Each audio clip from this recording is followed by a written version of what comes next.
Question number 14 में कहा है in triangle ABC AD is perpendicular on BC. इसने कहा कि आपके पास एक ट्रायंगल है एबीसी जिसमें साइड एडी साइड ही हो गई एक तरीके से, वो परपेंडिकुलर है किस पर, बीसी पर। तो आप प्रूव करिए जिसमें आपको दिया गया है dB is equal to 3CD। ये इसके लिए कंडीशन दी गई है क्वेश्चन के लिए, डीबी किसके इक्वल है, 3CD के। तो आप इसे प्रूव करके बताइए 2AB square is equal to 2AC square plus BC square के क्या होगा, इक्वल होगा। तो भैया हम सॉल्व करते हैं, कोई प्रॉब्लम नहीं है इसमें। बस आप ये देखते रहिए कि आपको प्रूव क्या करना है। यहाँ मुझे प्रूव करना है AB स्क्वायर, तो उससे मेरा कोई लेना देना नहीं है, मैं AB स्क्वायर को देखूंगा बेटे। मुझे क्या प्रूव करना है, AB स्क्वायर। तो AB स्क्वायर अगर प्रूव करना है तो AB के रेस्पेक्ट में आपको ट्रायंगल लेना पड़ेगा, राइट एंगल ट्रायंगल। तो AB के रेस्पेक्ट में राइट एंगल ट्रायंगल क्या बन गया, ABD, जिसमें एंगल D कितने डिग्री का है, 90 डिग्री का है। तो आप यहाँ लगा देंगे पाइथागोरस थ्योरम। पाइथागोरस थ्योरम आपके पास क्या है, पाइथागोरस थ्योरम।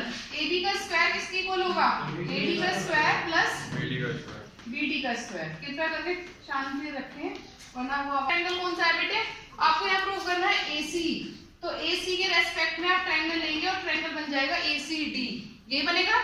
तो ACD एंगल D कितने डिग्री का है, 90 डिग्री का। आप इसमें लगा देंगे पाइथागोरस थ्योरम। पाइथागोरस थ्योरम क्या है, पाइथागोरस थ्योरम AC का square is equals to AD का स्क्वायर प्लस CD का स्क्वायर, इक्वेशन नंबर 2। अब देखिए जो आपको प्रूव करना है उसमें कहीं पर भी आपको AD नहीं दिखाई दे रहा, इसका मीनिंग साफ साफ ये है कि आपको AD को यहाँ से रिमूव करना होगा। इसलिए आप क्या करेंगे, इक्वेशन 1 से माइनस कर देंगे इक्वेशन 2, सब्ट्रैक्ट कर देंगे। मतलब बात समझ में आ गई बेटे, लेफ्ट में से माइनस होगा, राइट में से माइनस होगा। इसका मतलब आप लिखेंगे AB square minus AC square is equals to AD square plus BD square minus AD square plus CD square. आपको मेरी बात समझ में आई? चलिए तो ये ऐसे लिखा जाएगा AB square minus AC square is equals to, देखिए AD स्क्वायर यहाँ पे है प्लस BD स्क्वायर माइनस क्या होगा AD स्क्वायर और माइनस CD स्क्वायर। आपका क्या होगा, AD स्क्वायर से AD स्क्वायर कैंसिल। अब ये बचेगा AB square minus AC square is equals to BD square minus CD square.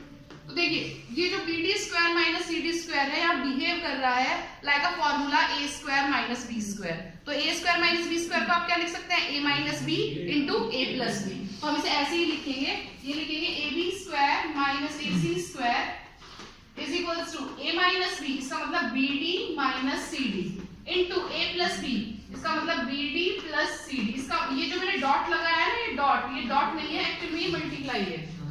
ठीक है, आप टर्म्स के बीच में डॉट लगाते हैं, उस डॉट का मीनिंग मल्टीप्लाई ही होता है। चलिए ये आ गया, बोर्ड में भी लगा स्क्वायर इज इक्वल्स टू, देखिए ये आपके पास CD plus BD, CD plus BD का हो या BD प्लस CD का हो, एक ही बात है। और वो किसके इक्वल है यहाँ पर, BC के। तो ये तो हमारे पास फाइनल हो गया BD माइनस CD इंटू क्या आ गया, BC। बात समझ में आई, BD प्लस CD को हमने क्या लिख दिया, BC लिख दिया। तो ये आ गया AB square minus AC square is equals to, देखिए बेटे इस BD माइनस CD का मुझे कुछ पता नहीं चल रहा, तो इसे सॉल्व करेंगे गिवन कंडीशन से। तो गिवन कंडीशन क्या थी कि आपके पास था DB is equals to 3CD। तो DB is equals to 3CD, इसका मतलब BD की जगह आप 3CD लिख सकते हैं माइनस CD इंटू BC। बात समझ आ गई? तो ये कितना बचा आपके पास, 2CD बचा ना, इंटू क्या है BC। अब देखो ये जो आपके पास 2CD है बेटे, देखो BC को ऐसे लिखा जा सकता है BD प्लस CD, ये बताइए ऐसे लिख सकते हैं नहीं? बेटा पूरी आपके पास लाइन है, उस लाइन में जो भी आपके पास टर्म्स है आप उसे इनके इक्वल में लिख सकते हैं। जैसे मान लो पूरी BC है तो उस BC को इस तरह से लिखा जा सकता है BD प्लस CD। वो बात तो आपके पास BC की कर रहा है, तो जब हम सेम टर्म की बात करते हैं उससे कोई प्रॉब्लम नहीं कि आप उसे किस तरीके से लिख रहे हैं। अब यहाँ BD को आप किससे चेंज कर सकते हैं, 3CD से, क्योंकि ये गिवन है आपको, ये गिवन है आपके क्वेश्चन में। इसका मतलब 4CD यहाँ पर किसकी इक्वल है, BC की।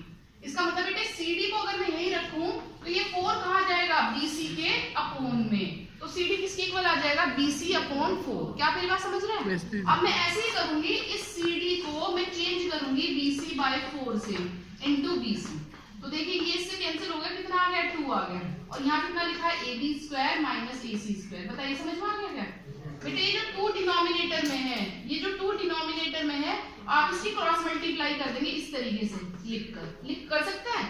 तो ये क्या आ जाएगा, 2AB square minus 2AC square is equals to BC square, और जैसा आपको चाहिए आप उस तरीके से बनाइए।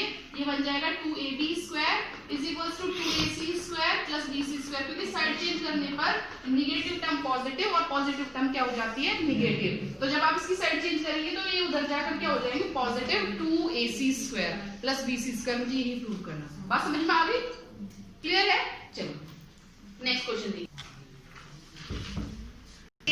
इन एन इक्विलैटरल ट्रायंगल ABC आपको दिया गया है BD is equals to 1/3 of BC, ये आपको दिया गया है। दोबारा सुनिए, ये जो मैंने ट्रायंगल आपके सामने बनाया है बेटे, इसमें आपके पास जो ट्रायंगल है वो इक्विलैटरल ट्रायंगल है, और जो ये BD है ना वो 1/3 होगा पूरे BC का, जिसमें D कोई पॉइंट है ऑन साइड BC, वो मैंने लिखा नहीं है। आपको दिख रहा है इसलिए मैंने लिखा नहीं है, फिगर गिवन है।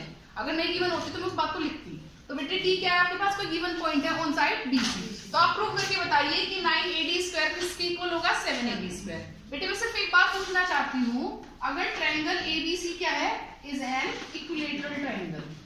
ट्रायंगल ABC क्या है, इक्विलैटरल ट्रायंगल। तो मैंने आपको जब ट्रायंगल शुरू कराया था तो इसकी प्रॉपर्टी बताई थी, इसकी सभी साइड क्या होती है, इक्वल।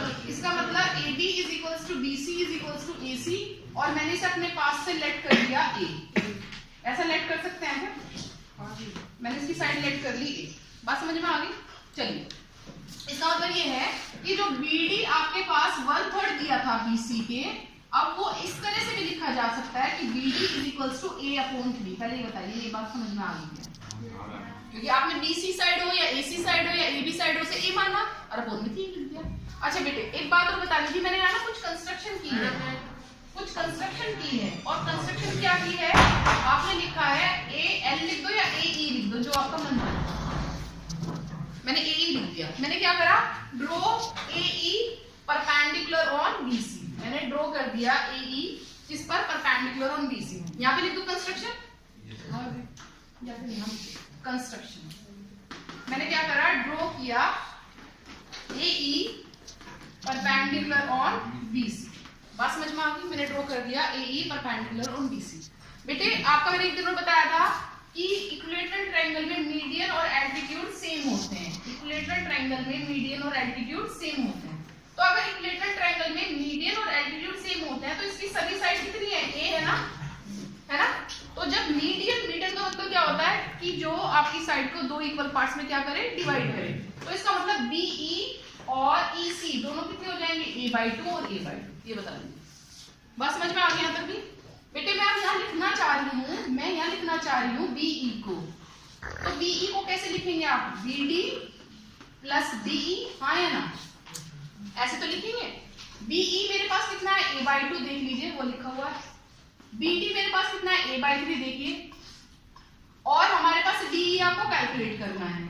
तो DE कैलकुलेट कैसे होगा, A/2 माइनस A/3। तो एलसीएम बन गया कितना, 6। तो 3 की मल्टीप्लाई A में होगी, इधर क्रॉस हो जाएगी, और माइनस 2A। तो DE की वैल्यू आपके पास क्या बचेगी, A/6। क्या बचेगी, A/6। समझ में आ गया? चलिए बेटे अब आपकी तैयारियां पूरी है, अब बस आप सॉल्यूशन करिए, कैसे सॉल्यूशन करना। देखिए बाबू जो यहाँ प्रूव करना है बस उसे देखते रहिए। यहाँ क्या प्रूव करना है, AD। तो बाबू आपको AD के रेस्पेक्ट में ही राइट एंगल ट्रायंगल ढूंढना है। तो AD के रेस्पेक्ट में राइट एंगल ट्रायंगल क्या बनता है, ADE। क्या बनता है, ADE। और इसमें E जो है वो कितने डिग्री का है, 90 का। तो आप इसे लगा देंगे क्या, पाइथागोरस थ्योरम। ठीक है, तो पाइथागोरस थ्योरम क्या हो जाएगी आपके पास, AD का square is equals to AE का स्क्वायर प्लस DE का स्क्वायर, और ये कहलाएगी आपकी इक्वेशन 1। बात समझ में आ गई? अब आप दूसरे ट्रायंगल में देखेंगे, दूसरी चीज आपको क्या प्रूव करनी है, यहाँ से देखिए दूसरी चीज प्रूव करनी है AB प्रूव करना है ना। तो AB के रेस्पेक्ट में आप ट्रायंगल लिखिए, और AB के रेस्पेक्ट में ट्रायंगल बनता है राइट एंगल ट्रायंगल ABE। तो आप लिखेंगे इन ट्रायंगल ABE। क्या लिखेंगे, एंगल E सिंपली 90 डिग्री का है, क्या लगा देंगे, पाइथागोरस थ्योरम। क्या होगी पाइथागोरस थ्योरम, यहाँ पर AB का स्क्वायर इज इक्वल्स टू किसकी इक्वल होगा, AE का स्क्वायर प्लस BE का स्क्वायर। ये होगी इक्वेशन नंबर 2। बात समझ में आई? आप क्या करेंगे, इक्वेशन 1 में से इक्वेशन 2 को माइनस कर देंगे। उसका कारण ये है कि पहली बात तो मुझे ना AD और AB दोनों अलग अलग साइड में चाहिए। तो बेटे अलग अलग साइड में कब होंगी, जब मैं दोनों को माइनस करूंगी। साइड चेंज करने में वो दूसरी साइड में चली जाएगी। दूसरी बात मुझे AE इसमें से चाहिए ही नहीं, तो हमने क्या करा, इक्वेशन 1 में से माइनस कर दिया इक्वेशन 2 को, तो क्या बनेगा ये यहाँ पर, ये बनेगा ए डी का स्क्वायर माइनस ए बी का स्क्वायर इज इक्वल्स टू ए ई का स्क्वायर प्लस बी ई का स्क्वायर। ये तो इक्वेशन 1 की राइट हैंड साइड है, माइनस क्या लिखेंगे, ए ई का स्क्वायर प्लस बी ई का स्क्वायर। ये बता दीजिए यहाँ पर समझ में आ गया, यहाँ तक क्लियर हो गया।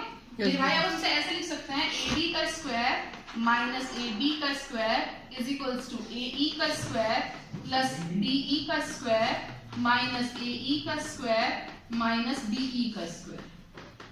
समझ में आ गया, ए स्क्वायर से ए स्क्वायर कैंसिल। ये क्लियर है आपको। अब लिखेंगे ए डी का स्क्वायर माइनस ए बी। बेटे ए बी को आपने क्या सपोज करा था, ए, तो इसे ए स्क्वायर लिख लूं क्या, आपने यहाँ बचाया डी। पहले मैं एक लाइन लिख देती हूँ, ए बी का स्क्वायर, फिर आपको समझ में आ जाएगा, डी ई का स्क्वायर माइनस बी का स्क्वायर। तो देखिए आपने ना ए बी को, बेटे इस ए बी की साइड चेंज कर दो, ए बी की साइड चेंज की तो ए बी स्क्वायर बन गया ना पॉजिटिव, पर उसकी जगह आप लिख देंगे ए, तो ए स्क्वायर।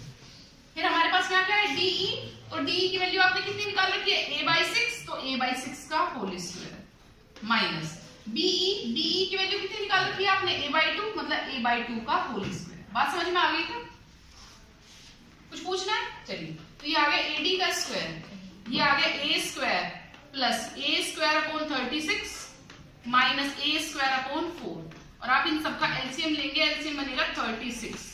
36 से आपने 1 को डिवाइड किया, ये आ गया 36 ए स्क्वायर। 36 से 36 को डिवाइड किया, बचा 1, मतलब 1 ए स्क्वायर माइनस 36 को आपने 4 से डिवाइड किया, बचा 9 ए स्क्वायर, तो माइनस का 9 ए स्क्वायर। तो देखिए 36 प्लस 1 कितना होगा, 37, 37 में से 9 जाएंगे तो कितना बचेगा, 28 ए स्क्वायर अपॉन 36। ये दोनों किसके मल्टीपल है, 4 के मल्टीपल है ना, 4 7 जा 28, 4 9 जा 36। इसका मतलब क्या आ जाएगा, 9, इसका मतलब ये आ जाएगा 9 A D square is equals to 7 A square. और ए आपकी इच्छा है, आप क्या लिखना चाहते हैं, तो यहाँ मेरी इच्छा तो है, पर यहाँ पूछा क्या गया है, ए बी, और ए बी हो या बी सी हो या ए सी हो, सभी किसके इक्वल है, ए बी के, इसलिए मैंने ए की जगह क्या लिख दिया, ए बी, इसका मतलब उसका स्क्वायर हो गया, तो 9 ए डी स्क्वायर किसकी इक्वल आ गया, 7 ए डी स्क्वायर।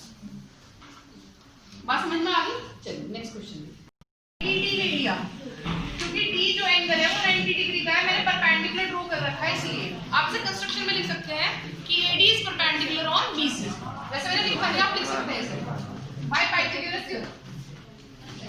क्या है पाइथागोरस थ्योरम, आपके पास ये हो जाएगा AB का स्क्वायर चांद का स्क्वायर प्लस BD का स्क्वायर। तो मेरे भाई AB कितना है, A square is equals to AD square आपको निकालना है, और BD कितना है, A by 2।